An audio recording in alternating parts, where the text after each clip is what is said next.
Phone for rent business. Para nga ba talaga sa cloud chasers? Viral ang post ng 23-year-old business owner mula Iligan City, Lanao del Norte na si Roxanne Sobebe o mas kilala bilang RJ matapos niyang ibahagi ang kanyang pagkadismaya sa isang netizen na tinawag na paraan ng pagpapanggap ang pag-avail ng phone rental.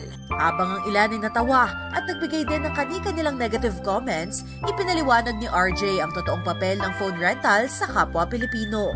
Karamihan ay ginagamit po ito sa mga espesyal na okasyon po nila. May couples po na nag-rent for their mass wedding. Nila po, hindi daw po nila need mag-hire ng photographer dahil simple mass wedding lang daw po ito. Pero ito pa rin po nila makaka-capture ng mga gandang photos. At yung recent lang po, marami po inquiries noong graduation season.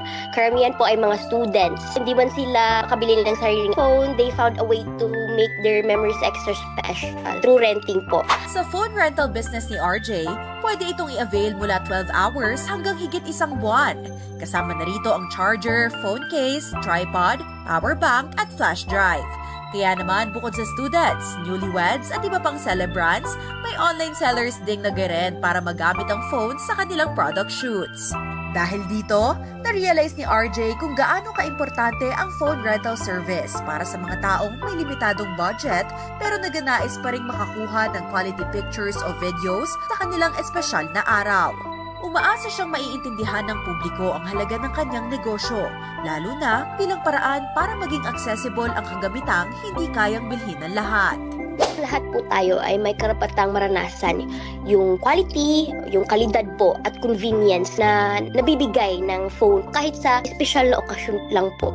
Kaya naman ang payo rin ni RJ sa mga nagnanais na magrenta, huwag mag-alinlangan dahil sa sinasabi ng iba. Hindi po nakakahiya ang magrenta.